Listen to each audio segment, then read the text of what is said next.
18 महीना में 25,000 की वैकेंसी, जिस विभाग के मिनिस्टर थे उस विभाग में 25,000 की वैकेंसी थी, और 18 महीना के कार्यकाल में एक भी नियुक्ति अपने कलम से कर दिए हूँ। तरह में एक भी समाज के नौजवानों को टिकट नहीं दे पाए। अब कितना समाज के प्रति समर्पित हैं, इसी से आप खुद कयास लगा सकते हैं। लड़ाई Samajwadi party plus Bharatiya Janata party के बीच थी, लेकिन वहां जाकर के ये कहे कि नहीं, लड़ाई ओम प्रकाश बनाम अखिलेश यादव की है। लड़ाई तो लड़ रहे थे ओम प्रकाश राजभर, बहुत बड़का तोप बनते थे ओम प्रकाश राजभर, सैफई भेजते थे ओम प्रकाश राजभर, और खुद ही लौट करके चले आए अपने घर। बताइए, पांव तले इनकी जमीन खसक चुकी है। ओम प्रकाश राजभर सुबह कहाँ शाम को कहाँ, इनका कोई अस्थाई स्थान नहीं रह गया है। इस नाते इनको हर नेता इस बात को मान लिया है कि इसका कोई राजनीति में अस्तर नहीं है। नमस्कार, आप देख रहे हैं अभिव्यक्ति इंडिया न्यूज। इस समय हमारे साथ सुलदेव स्वाभिमान पार्टी के राष्ट्रीय अध्यक्ष महेंद्र राजभर जी हैं। आज हम बात करने वाले हैं लोकसभा 2024 को लेके। तैयारी अब शुरू हो गई, तमाम पार्टियां अपने युद्ध स्तर पर तैयारियां कर रही हैं, लेकिन जो स्वाभिमान पार्टी है कहीं ना कहीं अखिलेश यादव के साथ करीबियां दिन पे दिन की बढ़ती जा रही है। तो आज हम बात करने वाले हैं कि क्या अखिलेश यादव के साथ गठबंधन कर 2024 के लोकसभा के चुनाव में महेंद्र राजभर जी चुनाव लड़ेंगे। सबसे पहले तो आपको धन्यवाद देता हूं। तो क्या तैयारी, मतलब आप लोग का गठबंधन हो गया है या गठबंधन अभी होना बाकी है अखिलेश जी के साथ? देखिए, सच्चाई तो ये है कि 2024 चुनाव को लेकर के सुहेलदेव स्वाभिमान पार्टी का एक एक नेता, एक एक पदाधिकारी संगठन में युद्ध स्तर पर जुड़ा हुआ है, ताकि हमारा संगठन जब मजबूत होगा तभी हमें कोई पूछेगा। जी। तो आप भी जहाँ जा रहे हैं बड़ा भीड़ भाड़ हो जा रही है, आप भी ओम प्रकाश राजभर जी को एकदम पछाड़ने में लगे हुए हैं।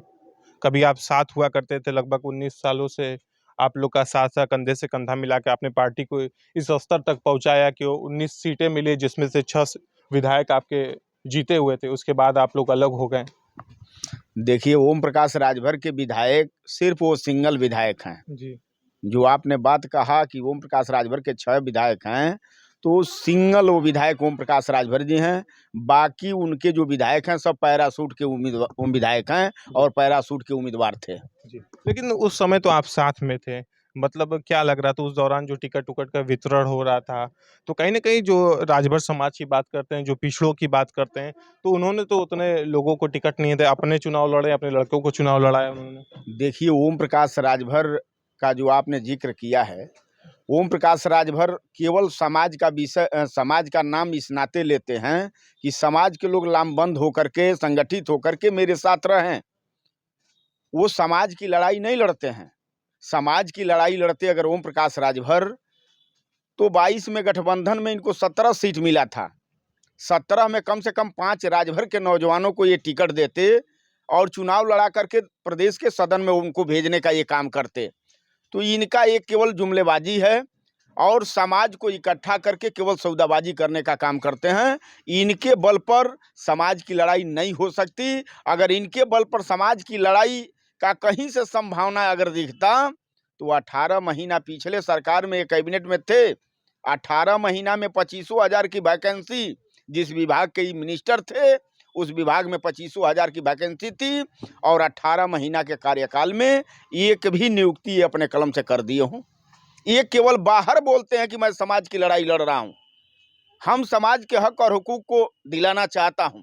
अभी 22 में गठबंधन इनका समाजवादी से हुआ, एक भी राजभर के बेटा को, या यूं कह लिया जाए कि अपने कार्यकर्ता को, चाहे दलित हो, अगड़ा हो, पिछड़ा हो, महिला हो, पुरुष हो, एक भी अपने कार्यकर्ताओं को इन्होंने 15 में टिकट नहीं दिया। 15 में एक भी टिकट इन्होंने नहीं दिया। आज एनडीए गठबंधन में शामिल हुए हैं, भारतीय जनता पार्टी के साथ खड़ा हुए हैं। भारतीय जनता पार्टी से आज मांग रहे हैं कि एससी एसटी का आरक्षण समाज को दे दिया जाए। आखिरकार जो आपको देना था उसमें से तो समाज को दे ही नहीं पाए। उसमें से तो आप, जो आपके साथ कार्यकर्ता कंधा मिलाया था, उसका सम्मान आपने कर ही नहीं पाया। जो दूसरे से लेकर के आपको समाज को दिलवाना है, वहां कैसे आप दिलवा पाएंगे? ये केवल जुमला बोलते हैं, ये केवल झूठ बोलते हैं। इनके जैसा झूठा इस धरती पर कोई नहीं है। आज के डेट में तमाम इन्होंने महिला सम्मेलन किया। आज जब टिकट देना था महिलाओं को, अभी महिला आरक्षण पर बिल आया था, महिला आरक्षण पर बिल आया था, इन्होंने कहा कि नहीं ये होना चाहिए।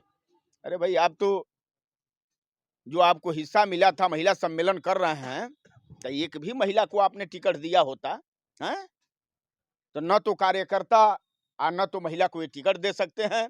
महिला आरक्षण के लिए बाहर ये खूब ललकार सकते हैं, ये कुवत इनकी है। तो कहीं न कहीं बस उल्टे सीधे बयानों के लेके ही चर्चाओं में रहते हैं। कोई क्रांतिकारी काम नहीं, बस इनका क्रांतिकारी बयान है। बस उल-जुलूल जो बयान देते रहते हैं। क्या लग रहा है बस यहीं तक ये सीमित है या इनके अंदर वो भावनाएँ हैं जो गरीबों की, आम लोगों की मदद करना, जो पिछड़ों की आप बात करते हैं, उनको हक अधिकार दिलाने की क्या ये लड़ाई लड़ सकते हैं? ओम प्रकाश राजभर की बड़ी अच्छी भावना है।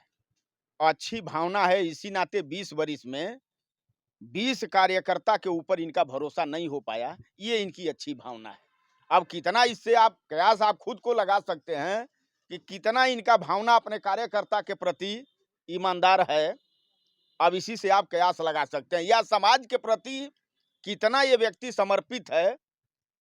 17 में एक भी समाज के नौजवानों को टिकट नहीं दे पाए, अब कितना समाज के प्रति समर्पित हैं, इसी से आप खुद कयास लगा सकते हैं।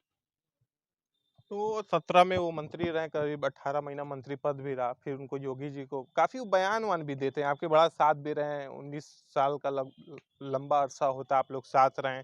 मतलब कभी योगी जी को मठ पे भेज देते थे, मोदी जी को गुजरात भेज देते रहे।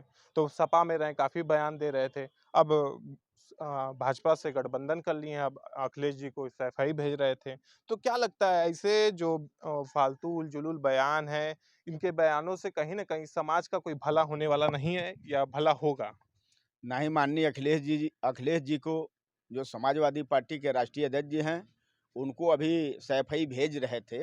अभी उपचुनाव में कैंडिडेट चुनाव लड़ रहा था भारतीय जनता पार्टी का और समाजवादी पार्टी का।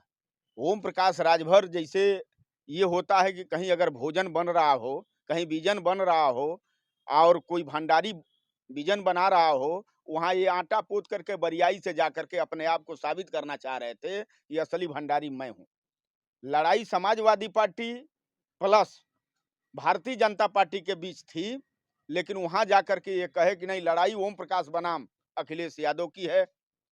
लड़ाई तो लड़ रहे थे ओम प्रकाश राजभर, बहुत बड़का तोप बनते थे ओम प्रकाश राजभर, सैफई भेजते थे ओम प्रकाश राजभर और खुद ही लौट करके चले आए अपने घर। बताइए, बड़बोल नहीं है तो है क्या, आप बता दीजिए। केवल बड़बोल बोलते हैं ओम प्रकाश राजभर, और कुछ इनके पास रह नहीं गया है। इनके पांव तले इनकी जमीन खसक चुकी है। समाज के भी लोग इस बात को जान चुके हैं कि ये आदमी केवल जुमला बोलता है, ये आदमी केवल झूठ बोलता है, झूठ पर झूठ बोल करके समाज को गोलिया करके केवल सौदाबाजी करता है। सब लोग जान चुके हैं। इंडिया गठबंधन के कह रहे हैं कई नेता हमारे संपर्क में हैं और दारा जी को ले अखिलेश जी के साथ थे, उनको ले आए भारतीय जनता पार्टी में शामिल करा के।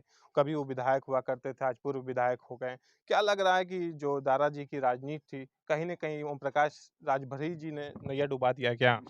तब क्या लगता है आपको, आप लोगों को क्या लगता है?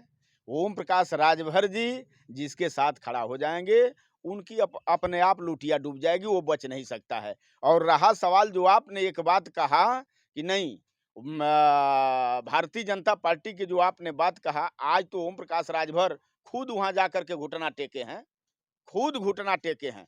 ओम प्रकाश राजभर से भारतीय जनता पार्टी गठबंधन थोड़े करना चाह रही है, ये खुद वहां जाकर के घुटना टेके हैं। आई अपने मंत्री अपने स्वार्थ के लिए भारतीय जनता पार्टी में जाकर के घुटना टेके हैं। ये नहीं कि समाज की लड़ाई अगर लड़ते तो बात समझ में आती, ऐसा कहीं कोई बात नहीं। अब मंत्री बनने की डेट दे रहे हैं कि 7 तारीख को बहुत जल्द हम मंत्री बनने वाले हैं। तो क्या लग रहा है मतलब ये जो सपना इनका है पूरा हो जाएगा या नहीं? योगी जी के ऊपर तमाम बयान भी दिए उन्होंने। तो अब योगी जी की बड़ी तारीफ़ कर रहे हैं कि क्या लग रहा है मतलब अमित शाह से भी मिल के आए हैं और बहुत जल्द हम मंत्री बन जाएँगे। अभी तक मंत्रिमंडल का विस्तार भी नहीं हुआ। सपने बेचारे देख रहे हैं कि जल्दी ही बनेंगे हम, लेकिन ऐसा नहीं हो पा रहा। दर्जनों बार ओम प्रकाश राजभर अपने तरफ से ये बयान देते हैं कि हम एनडीए के एक हिस्सा हूं, हमको भारतीय जनता पार्टी अपने मंत्रिमंडल में रख लेगी। ये अपने तरफ से बयान देते हैं। भारतीय जनता पार्टी के किसी भी नेता का अगर इनके बयान पर बयान हो तब तो बात समझ में आता है, लेकिन हमको तो नहीं लगता कि दर्जनों बार इन्होंने बयान अपने तरफ से दिया, एक बार भी कोई भारतीय जनता पार्टी का नेता उसका समर्थन किया हो। अब अपने मन से तो ये मुख्यमंत्री बन सकते हैं, अपने मन से तो ओम प्रकाश राजभर प्रधानमंत्री बन सकते हैं, अपने मने से न भेज रहे थे सैफई। यही चुनाव में दूध का दूध और पानी का पानी हो गया। हाँ, जब ओम प्रकाश राजभर थे तो 1,24,000 से, हाँ, आज हट गए तो आ गए 81,000 पर। जहां जिता रहे तो वहां 81,000 पर हो गए हैं। ये ओम प्रकाश राजभर की कुवत है भैया। जो घोसी उपचुनाव हारने के बाद काफ़ी उनको झटका लगा और कुछ दिनों तक मीडिया वालों से भी बचते नज़र आए, कोई भी बयान नहीं दे रहे थे। क्या लग रहा है कि उनके जो बेबाक बयान, उल-जुलूल बयान देते हैं, उसके ऊपर कहीं न घोसी की जनता कहीं न कहीं नाराज़गी उसने व्यक्त की? देखिए, एक बात और आपने कहा जी, कि इन्होंने बयान दिया कि इंडिया गठबंधन के बहुतेरे नेता मेरे जी, संपर्क में हैं। जी। ये भारतीय जनता पार्टी के ऊपर दबाव बनाने की राजनीति कर रहे हैं। इनको अब कोई पूछ नहीं रहा है लोकतंत्र में। लोकतंत्र में इनका पांव उठ चुका है। पूरी प्रदेश की जनता इस बात को जान चुकी है कि ओम प्रकाश राजभर के पांव तले इनकी जमीन खसक चुकी है। ओम प्रकाश राजभर सुबह कहाँ शाम को कहाँ, इनका कोई अस्थाई स्थान नहीं रह गया है। इस नाते इनको हर नेता इस बात को मान लिया है कि इसका कोई राजनीति में स्तर नहीं है। और अपने आप को कहते हैं कि मतलब सभी नेता दो मुँहा तो हम भी दो मुँहा हैं। अरे भाई, वो हो सकते हैं, सभी ने दूसरे के ऊपर क्यों ऐसा वो टिप्पणी कर सकते हैं। वो दुमुहा सांप हो सकते हैं ओम प्रकाश राजभर। ओम प्रकाश राजभर दुमुहा सांप नहीं होते तो क्या 20 वरिस में 20 भी उनके विश्वास पात्र लोग नहीं होते हैं। 20 वरिस में 20 विश्वास पात्र लोग नहीं हो पाए और ओम प्रकाश राजभर चले हैं समाज को हिस्सा दिलाने, मुख्यमंत्री बनने चले हैं। अब तो बेरा आ ही गया है मुख्यमंत्री बनने का। पैदल हो जाएंगे, देखिएगा, भारतीय जनता पार्टी इनको छोड़ने जा रही है। पैदल हो जाएंगे, 8,000 से अधिक किसी लोकसभा में वोट पा जाएंगे तो फिर आपके चैनल पर हम आएंगे। आप हमसे पूछ लीजिएगा, 8,000 से अधिक किसी लोकसभा में अपने बूते लड़ करके वोट नहीं पा सकते हैं। तो चलिए दोस्तों, आज हमारे बीच महेंद्र राजभर जी थे, जो काफ़ी चर्चाओं में इन दिनों